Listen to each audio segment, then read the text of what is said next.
2-for-1 Jack, splat, just like that. Bringing you tons of information, that's where he's at. He goes around town covering topics you like to know. Well, that's what you get when you tune in to the 2-for-1 Jack Show. Wherever we went first. Oh, the next one over again? Yeah. They're like, that's so cool. We have to stop the bus. That's our work on that thing. No, we aren't doing this. Sorry, I just wanted to make sure it's on. Reese. Oh, up there. Just a little bit. Reese. I'm not singing. R-E-S-P-E-C-T. Black woman. R-E-S-P-E-C-T. Black women. R-E-S-P-E-C-T. Black women. R-E-S-P-E-C-T. Black women. R-E-S-P-E-C-T. Black women. R-E-S-P-E-C-T. Black women.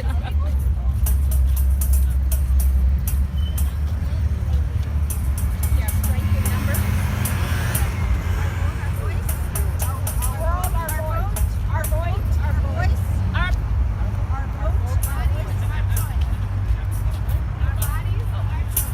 Our bodies, our choice. Our bodies, our choice. Our bodies, our choice. Our bodies, our choice. Our bodies, our choice.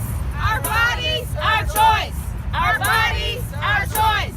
Our bodies, our choice. Our bodies, our choice. Our bodies, our choice. Our bodies, our choice. Our bodies, our choice. We're not going that way though, right? Which way you guys going? This way. Okay. What? Make her go which way? Across the street. Across the street. The speakers aren't ready. Yeah, that's what I'm saying. Because the speakers aren't ready and they already have the street. Okay. Trust black women. Trust black women. Trust black women. Trust black women. Trust black women. Trust black women. Trust black women. Trust black women. Trust black women. Trust black women. Trust black women. Trust black women. Trust black women. Trust black women. Trust black women. Trust black women. Believe black women. Believe black women. Yes. Where are you going? Bannock. Bannock? Bannock. Believe black women. Believe black women. Believe black women. Believe black women. Just follow us. Believe black women. Believe black women. Believe black women. Believe black women. Believe black women. Believe black women. Believe black women. Believe black women. Oh man, I'm trying to tell you. What else I want to say?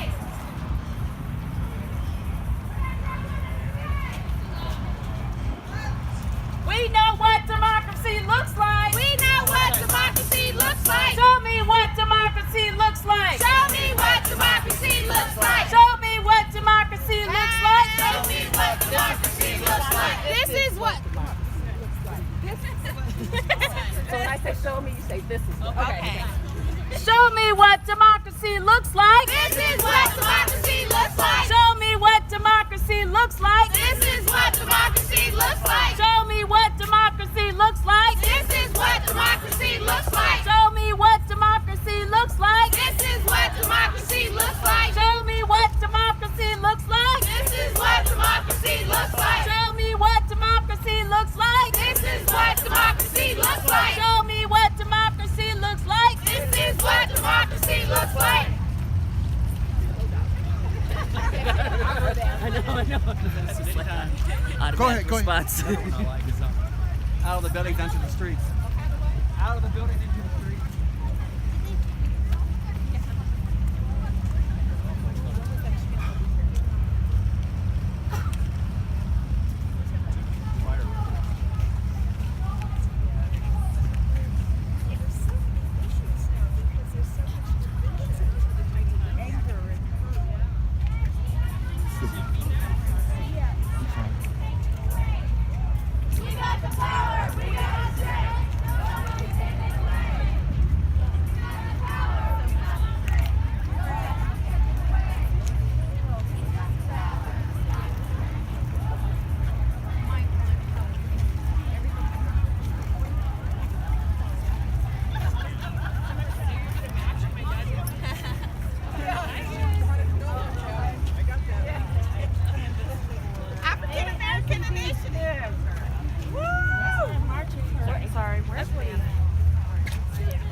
ma'am? Good, how are you? Why are you here?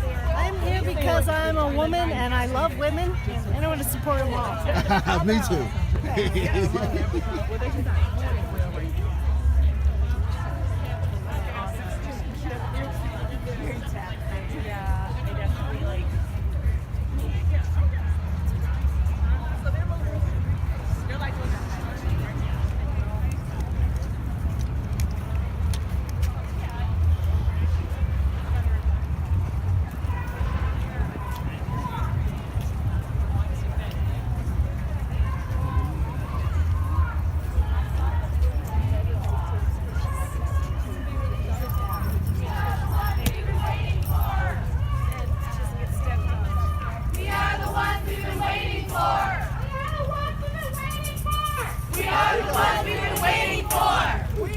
Oh, you're fat, ain't you? We are the ones we've been waiting for. We are the ones we are our ancestors' wildest dreams. We are our ancestors' wildest dreams. We are our ancestors' wildest dreams. We are our ancestors' wildest dreams. We are our ancestors' wildest dreams. We are our ancestors' wildest dreams. We are our ancestors' wildest dreams. We are our ancestors' wildest dreams. We are our ancestors' wildest dreams. We are our ancestors' wildest dreams. We are our ancestors' wildest dreams. Thank you.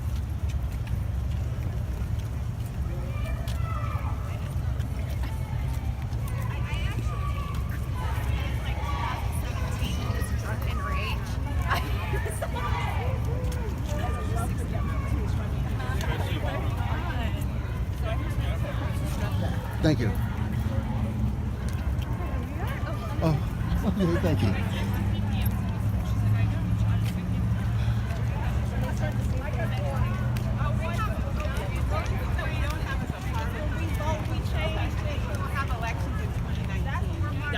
Can I, as you Hi, talk, how are you? how you doing? Good. All right. I represent 2 for 1 Jack, which is a public access TV show. Oh, why are you here? I'm here to support my vote. I'm here to tell other people it's important that we show up and vote, but I'm also standing for justice for women of all colors, especially black women, because our voices are often very not heard, not taken into account. So I'm standing up for our voices, our vote. I'm standing up against sexual violence, sexual abuse against women.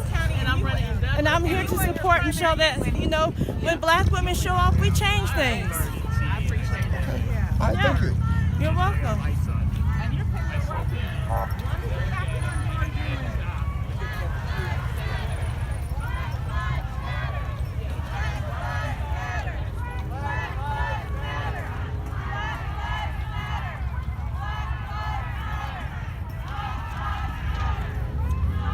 Nice wide shot.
Women are organized. But I'm old as hell.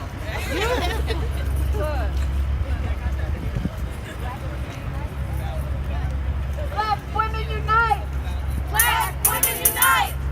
Black women unite! Black women unite! You all right, man? Black women All right. unite! I'm good. Black women unite! I just realized I never photographed the photographer.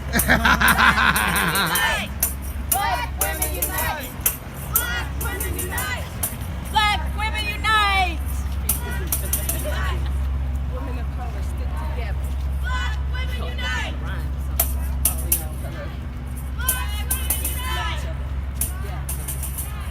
Women of color love each other. Women of color love each other. Women of color love each other. Women of color love each other. Women of color love each other. Women of color love each other. Women of color love each other. Women of color love each other. Women of color love each other. Women of color love each other. Women of color love each other. Women of color love each other. Women of color.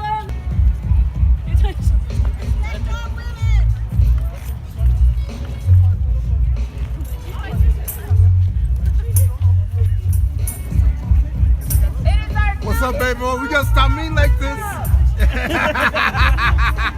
Or do you want to be that? Okay, thank you.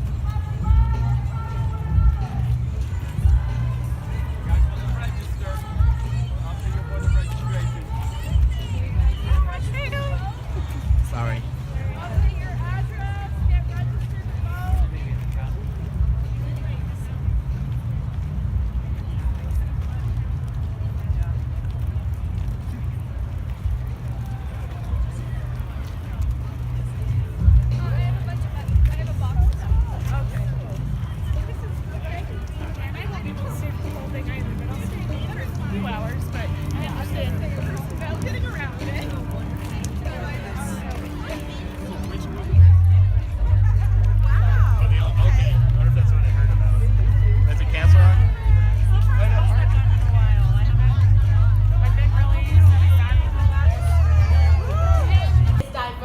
Diverse as this crowd, which I'm really excited about. But we also deserve a city in which we are taking care of one another.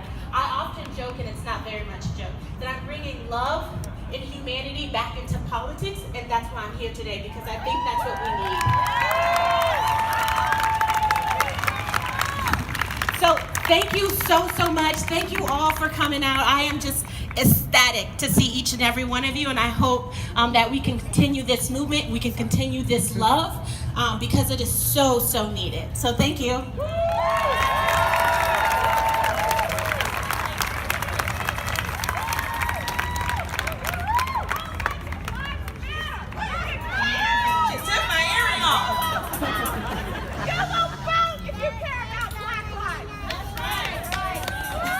Vote for sure. Register to vote. Vote. We also have a list of candidates of color. Thank you.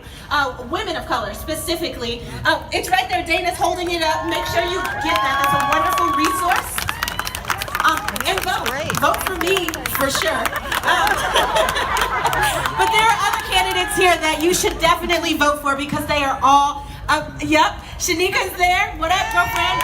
Who are all incredible leaders. And they are not incredible leaders because they are women of color, but they're incredible leaders because they are incredible leaders. So thank you.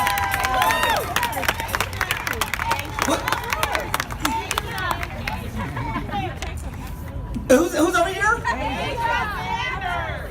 I can't pronounce that. Asia. Oh, hey, Asia. Raise your hand. Okay. My apologies. It sounds like something else up here. So I want to thank Indivisible Denver CD1 for providing this great resource of showing all of the women candidates of color that are on the ballot. So please go to Facebook and go to Indivisible Denver CD1 and ask for that information. It is a phenomenal tool. Okay? So are you guys ready for our next speaker? How are you enjoying things so far? Again, I want to... Enough!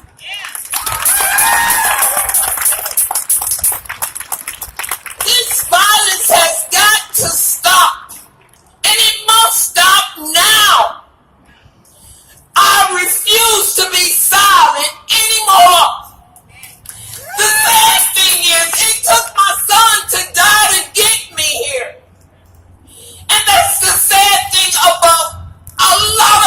cases, until we experience the traumatic experience, we're not involved. Well, don't wait till it hit your home.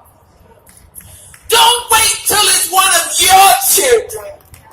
Don't wait until it's your brother or your sister.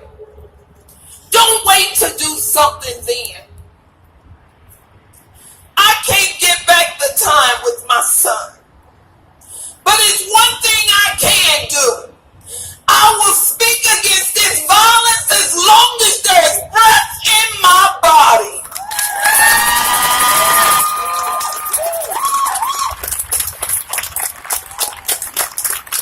It is only by the grace of God that I am able to stand here before you and even speak on this matter, and because the love of others. I don't want to see another mother have to cry. I do not want to see another mother bury her child. It has to stop now. Here we are, we can lose our temper and pull out a gun. We don't like what you wear, we can pull out a gun. It's wrong. Who made us judge and jury over anyone?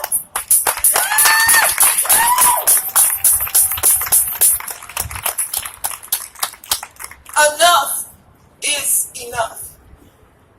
My son and her son, our first time meeting today, their nicknames was D. And my son also name was D-Mac. And the one thing that I'm reminded of with the symbols and the letters of D-Mac, I am D-Mac. I am a desperate mother against crime. And I pray you stand with us. We have to be strong. We have to be strong, but we need shoulders. We need shoulders to lean on. We need shoulders. We need knees to bow down and pray with us and say enough is enough. We need you. We need you. We need you.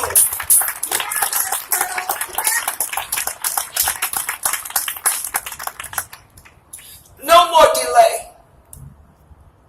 I'm an RTD bus driver and I drive buses. Actually, the 16 from the Civic Center down to Golden every night. The reason I chose nights are for two reasons. One, I'm able to pray at night. I'm able to see what's out there.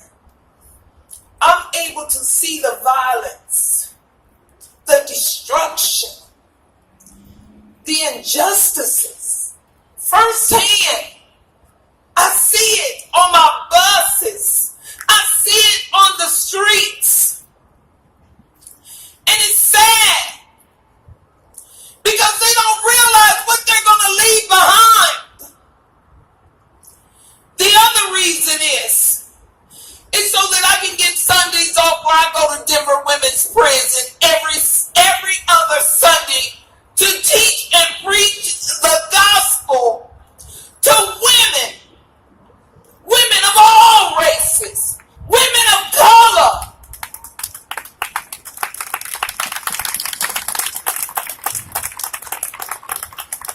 But now I'm able to give them a different point of view. They're in there for life. First degree murder, the same as the guy that's going to serve time for the death of my son. But now I'm able to stand in front of them and show them my pain. The things they do. The pain they leave behind. The fatherless and motherless children. The parents of them who is left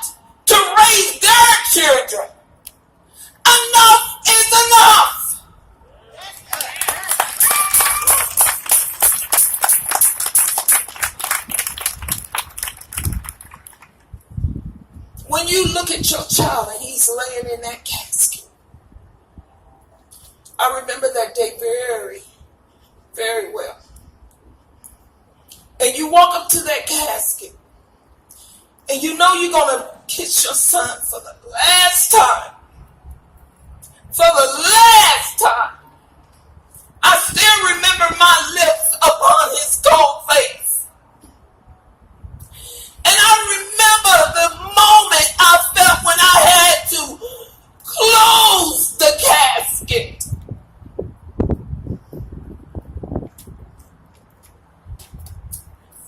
And turn around and walk away. Knowing I wanted to return and just kiss him one more time, but I can't. Because somebody took that from me. I am D-Mac. I am a desperate mother against crime. And I will not stop until this ends. It must cease. It must cease now.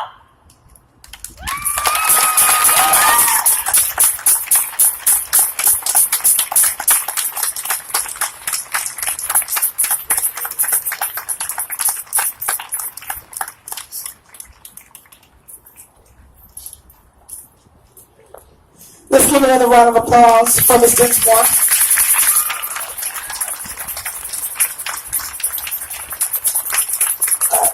Coming to the stage, thank you very much. She deserves that. She deserves that. And for every parent who's lost a child, the pain is unspeakable, and you cannot format it to any kind of words or syllables that would do it justice. Trust me. Very, very quickly, we're going to have her friend, Ms. Paulette, say a quick couple words. Thank you. Give her your attention. Thank you. I'm D-Mac's mother. I'm Dejan's mother, and I'm going to be brief. The murderer of my son has not been arrested. And so we still have murderers that are lurking our streets. Okay? But it doesn't mean I don't know who did it, because I do. And so names have been given to law enforcement. And so there will be someone else's son and brother and sister and daughters that will be, again, this will happen again because they're lurking around, unfortunately. And as Ms. Alma said, it does have to stop. Unfortunately, it is a national epidemic, and it is happening in our city. And a lot of eyes are turning away because it's not ending. Because no one wants to speak up. No one sees anything, even when it happens in front of their face, even when it's on surveillance cameras. And that's the experience that I've had. Our cities are being ran by gang violence. Law enforcement is saying, oh, we don't have enough evidence because nobody wants to speak up. So they're putting it back into our hands. Something has to stop. And it is the coldest feeling ever when it happens to your child. Same with all the other issues that you are holding your signs for. Sex assaults on our children. Rights. Every sign. But the coldest thing is when you have to close that casket on your child.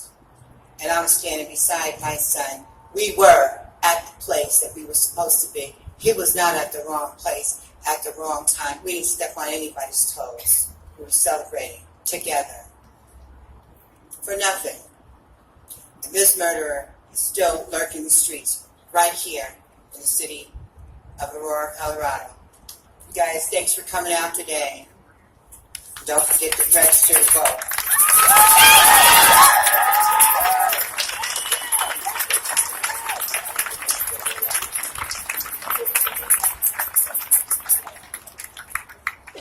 And Miss Paulette's son's name was Dejan Williams.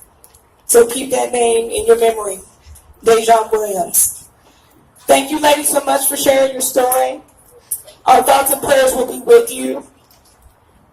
And God bless.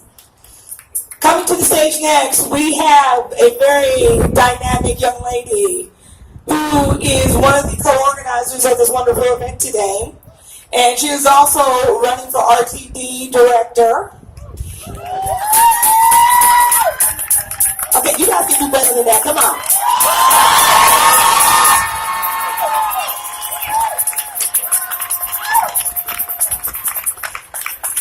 Please give a very warm welcome to the next RTD District Director, Chantel Lewis.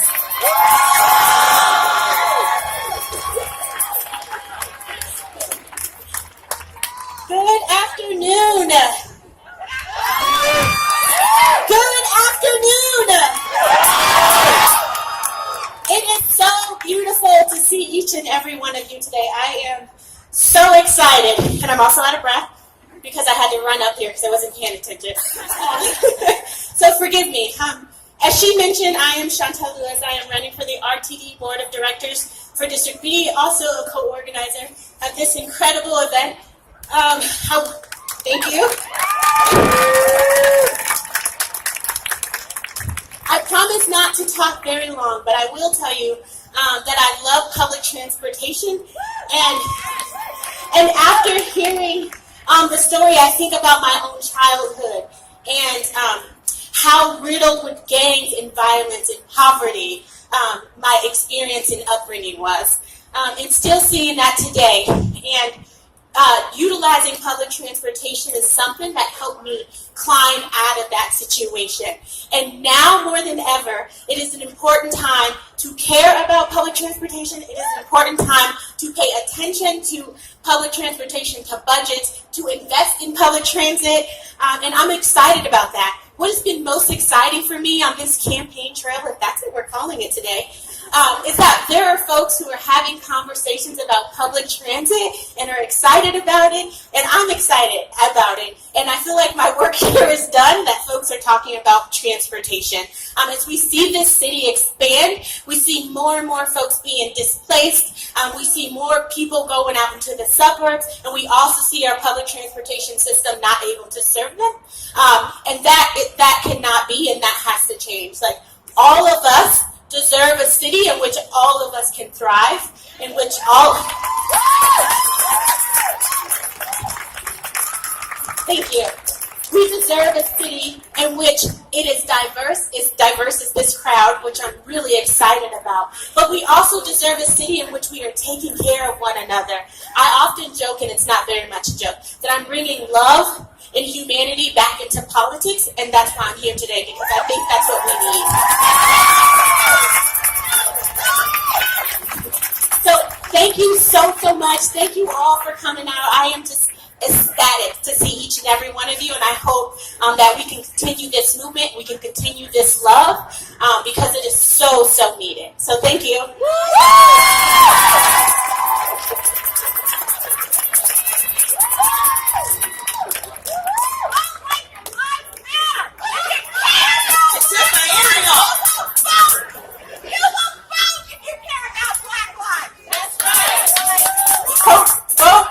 Register to vote. We also have a list of candidates of color, thank you, women of color specifically. It's right there, Dana's holding it up. Make sure you get that. That's a wonderful resource. And vote. Vote for me, for sure. But there are other candidates here that you should definitely vote for, because they are all, yep, Shanika's there, what up, girlfriend? Who are all incredible leaders. And they are not incredible leaders because they are women of color, but they're incredible leaders because they are incredible leaders. So thank you.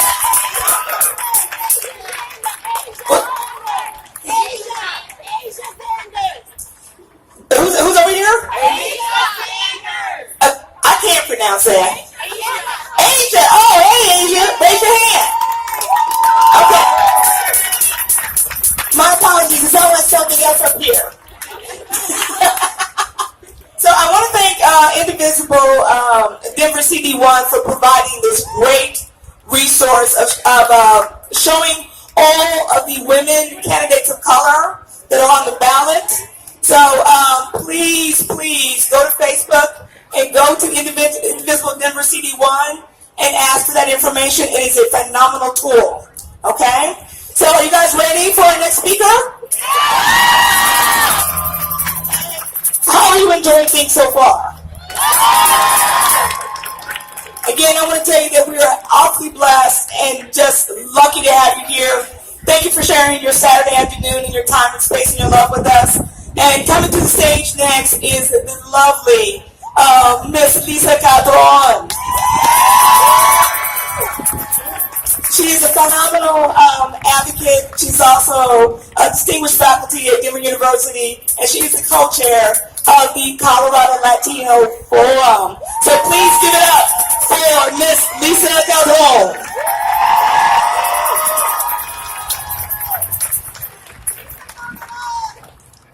Right on. So glad to be with you all today. I need this. And I need this for a couple of reasons. First of all, I need to correct, I'm with Regis University, so they would want me to put that out there. Proud faculty member teaching criminal justice and sociology. But I also need this because actually I just got done doing a radio talk show and talking about the Brett Kavanaugh hearing and of course, that's what I wanted to talk about, was around women's rights. And one of the first questions I got coming out of the gate was on my attractiveness and how often men hit on me. And when I talked about women in politics, I said, well, I want you to be sure to ask all of the men that you interview about their attractiveness and how often they hit on me. But this is also important to me because this has been over 30 years in the making.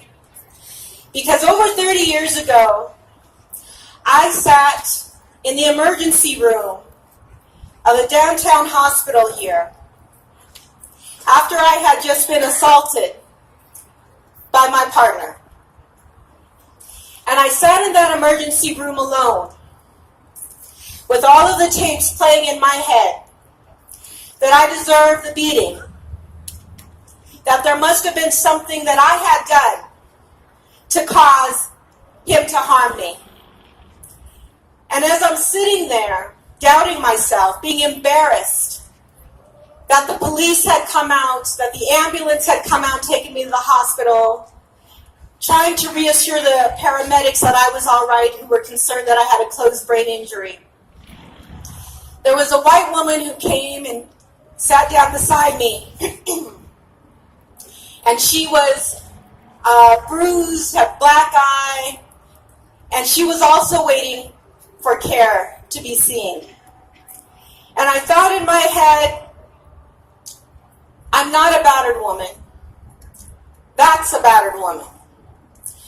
And so in the middle of the night, I got up, injured, too embarrassed to call anyone for help, and walked home. I have no money. The thing that frightened me most, which got me out of that situation, was meeting his mother because we were supposed to get married. And I saw myself 20 years into the future. And I decided then that that was not a future I wanted for myself. And so it was with the help of victim advocates in crowded shelters with not enough resources who bought me a ticket to get me home. Now, after that, after I got away from him, later on in another relationship I had my son. And I became a single parent, a black Latina on welfare, raising a black male child. I learned to find my voice. I had been silent for so many years. Because who else was going to advocate for him but me? And even though I struggled on welfare, struggled to put food on the table, being humiliated paying with food stamps when people think you're stupid for being poor, for being a woman, for being black. I got my bachelor's degree, got my master's degree, got my law degree, and just got my doctorate.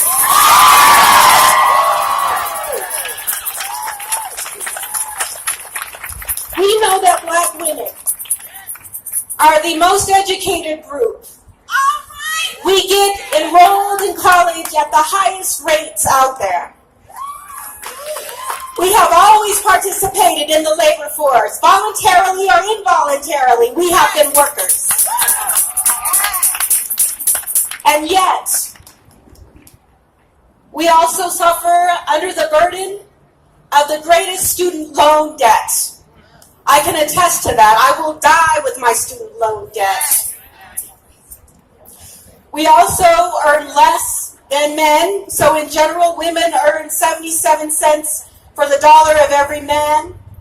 But black women, it's even worse, about 65 cents. And Latinas, about 55 cents to the dollar. We have a gender inequity gap that is pervasive across this country and in this city. The gap is growing. To give you an idea, in the late 80s or so, we were about 95% behind white women. That has dramatically shifted. So while we can all stand together and say we're all women, we must also be aware of the inequities among women of color and white women. And it's even worse for women of color with disabilities. They can face a pay gap as great as 14 to 18% depending on the type of disability that they have. So even though this city, our politicians are bragging about the great economic boom that we are having, it is not reaching black women.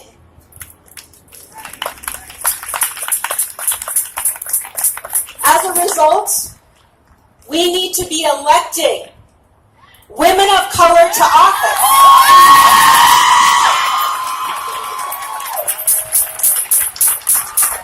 I was asked in my interview today, well, how come you don't get behind so-and-so for office as a good man? And I said, this is not about good men. This is about women speaking in our own voices, representing our own issues.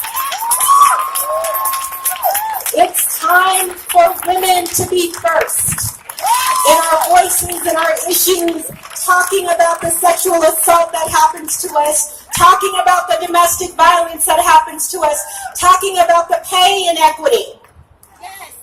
I look forward to a day that we have in Denver where we can actually look toward the women heading agencies so that we don't have to explain why sending sexting texts is sexual harassment.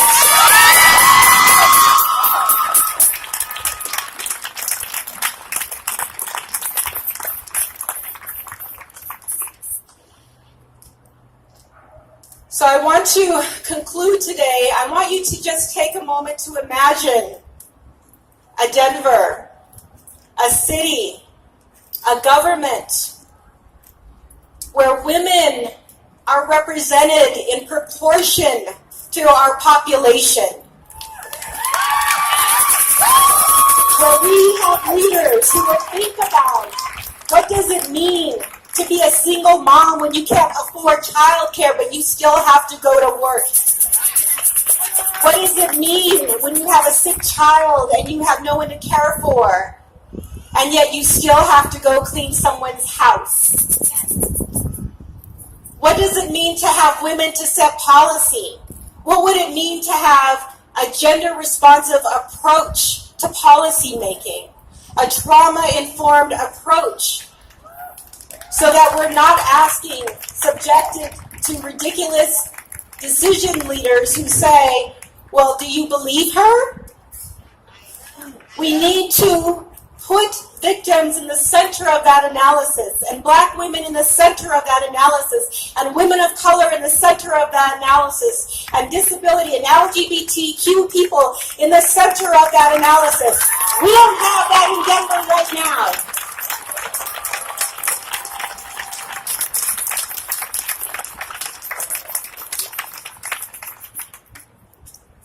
We need to elect women of color who will promote an agenda that reduces disparities and recenters the margins, to bring the women who have been pushed to the outside because you're too loud, you're too critical, you aren't grateful for when someone throws you crumbs.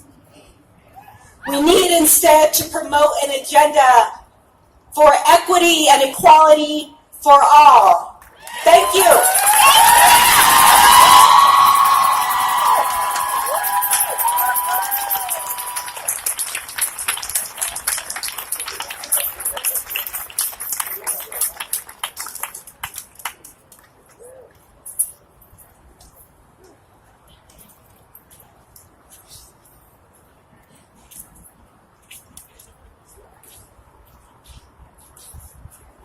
Let's give it up again for Ms. Lisa Calderon.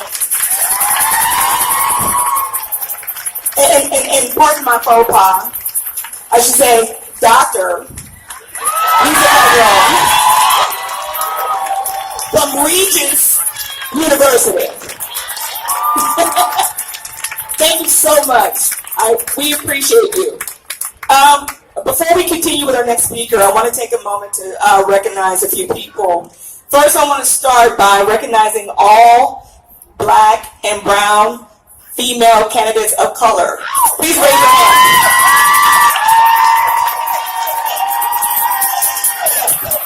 And could you do me a one solid, one up me by coming to the stage real quickly? Please. And all stand together. Come on, girls.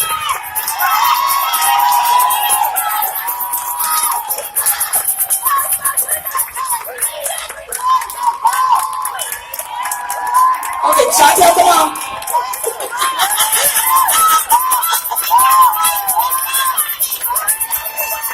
Ladies and gentlemen, this is our future.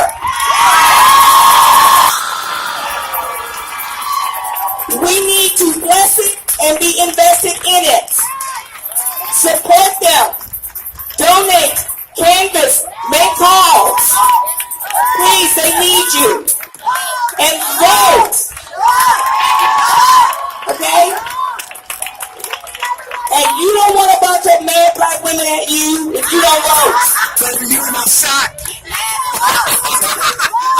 So please, support these lovely, wonderful candidates, all candidates of color. Please get out and vote, mobilize voting, registration. Please, please, please. Our life and our future depends on it. Let's give these ladies another round of applause.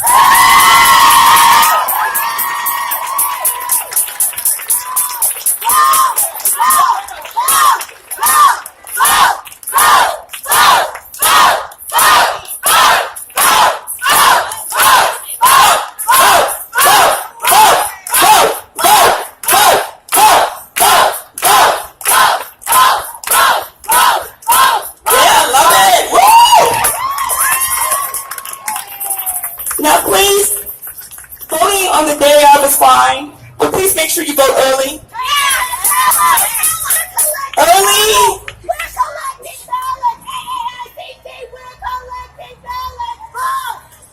The African American Initiative, Colorado Democratic Party. All selecting ballots. So please go to www.aacd.co.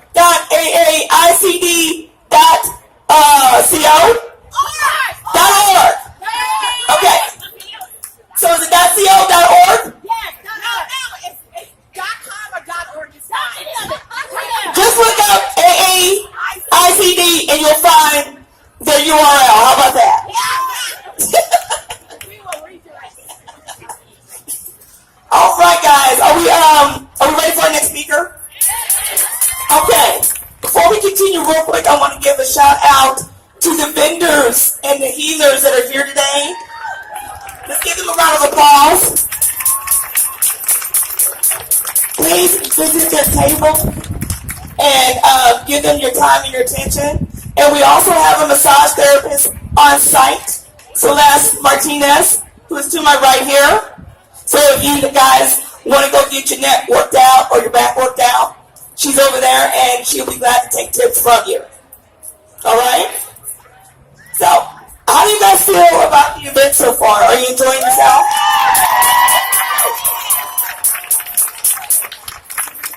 And can you see me above the podium? We hear you. We hear you. You hear me and you see my glasses, right? All right, that's dope. I'll take that. All right, we're going to go ahead and bring up the lovely Dorothy Dandridge here. I should say, not Dorothy Dandridge, Yolanda. I'm telling you, my brain has been working overtime the last 3 weeks, so my apologies. So, Yolanda Dandridge is joining us here. She is a residential psychotherapist, and she is just a wonderful, wonderful talent. And I'm going to let her tell you a little bit about her credentials, and then she'll get into her topic of choice today. So please lend her your attention. Please give a round of applause for Yolanda Dandridge. Thank you.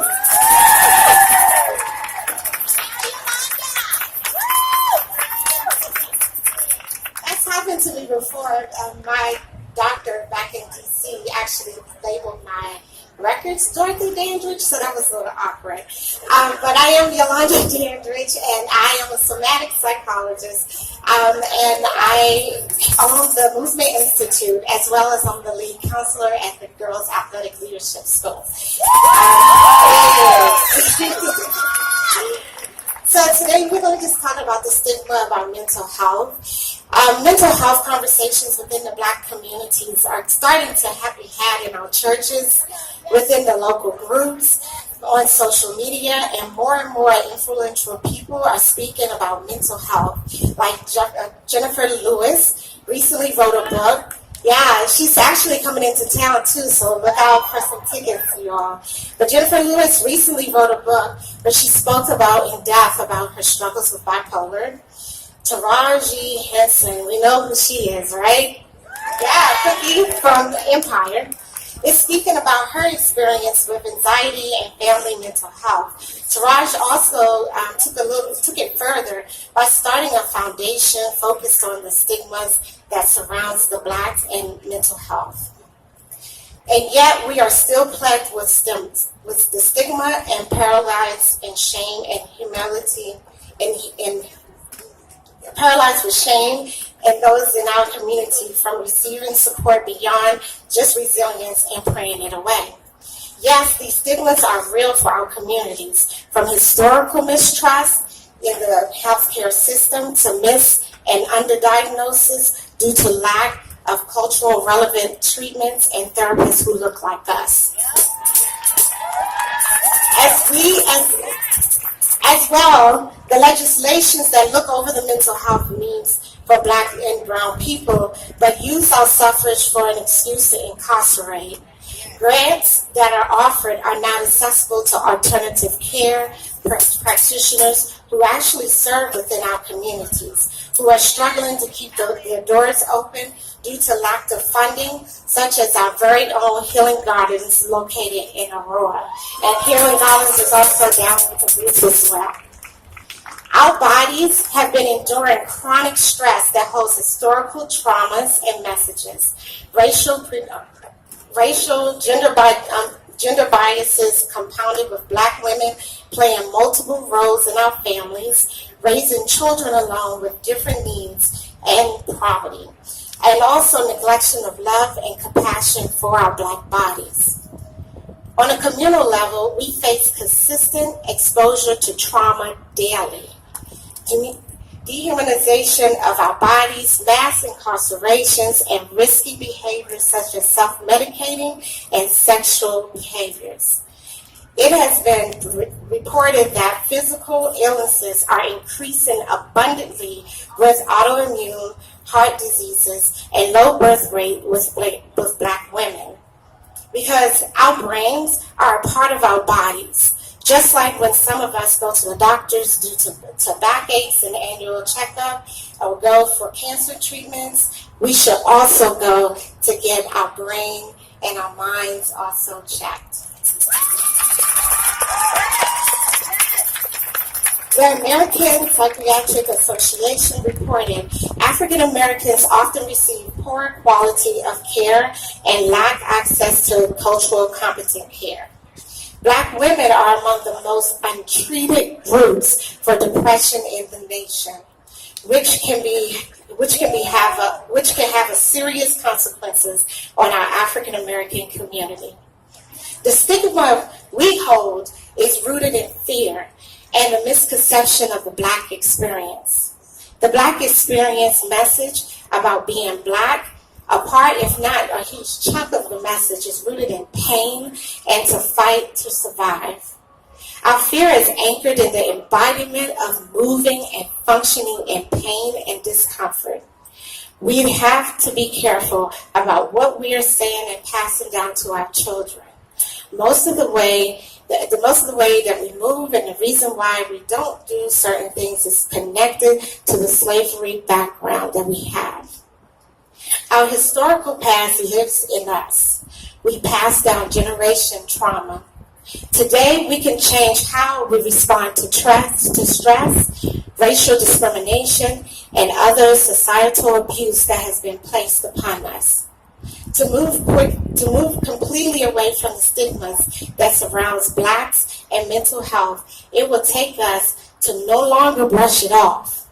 It would take for us to use our voices to raise awareness and name when we are suffering among our families and friends, in our schools and our churches.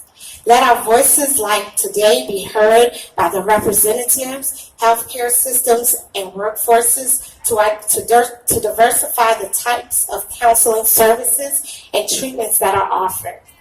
Provide diverse and cultural understanding of the Black psyche, the Black body, and spiritual self.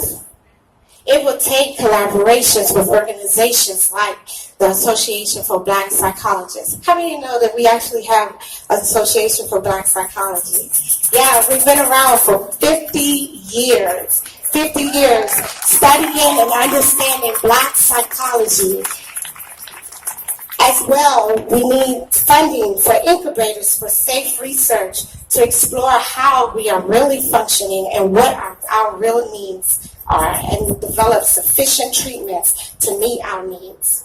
Insurance companies to pay and acknowledge these treatments and close the gap for the no insured to the underinsured. Provide affordable and accessible and timely treatments. We need to diversify the workforce for more leadership from people of color in psychology and in practice. And although we are asking for more leaders in the field of psychologists, we need more Blacks to have interest in psychology.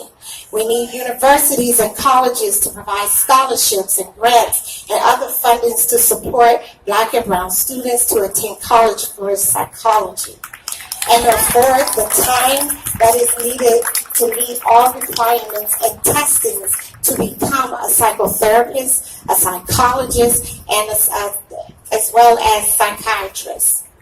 We can use our voice to change our story of the Black experience, from keeping our heads above the water to keeping proper, efficient support and care. No more suffering in silence, in shame, and in humiliation. Today, we march to move the energy from our bodies that hold our passion, anger, disappointments, and to demonstrate that we are still here. We rally today to get fed and to release our voice to produce change. Then we will leave here today, moving forward and taking one more giant step towards being stigma-free. So the next time your daughters say, So the next time your daughters say, I don't feel right or something isn't right, don't just say you'll be all right or stop trying to get attention. Ask more questions. The next time you don't hear from your sister girl in a while and you haven't heard from her, go visit, call her, be sure that she's really okay. Because adolescent and adult suicide is real in our community, and the attempts are happening rapidly. And finally, for my strong sisters, I wanted to share a quick experience of my own to wrap up my speech. Last weekend, I was out with a friend for myself, for my own self-care, and I was experiencing my own meltdown at that particular time. And I was crossing over a stream, and he extended his hand to me, and I said, no, I want to do this myself. As I was losing my balance and looking down at my feet, when I looked up, his hand was still extended, and he said to me, you are doing it yourself. I just want to assist you. It's 2 for 1 Jack, splat, just like that. Bringing you tons of information, that's where he's at. He goes around town covering topics you'd like to know. Well, that's what you get when you tune in to the 2 for 1 Jack Show.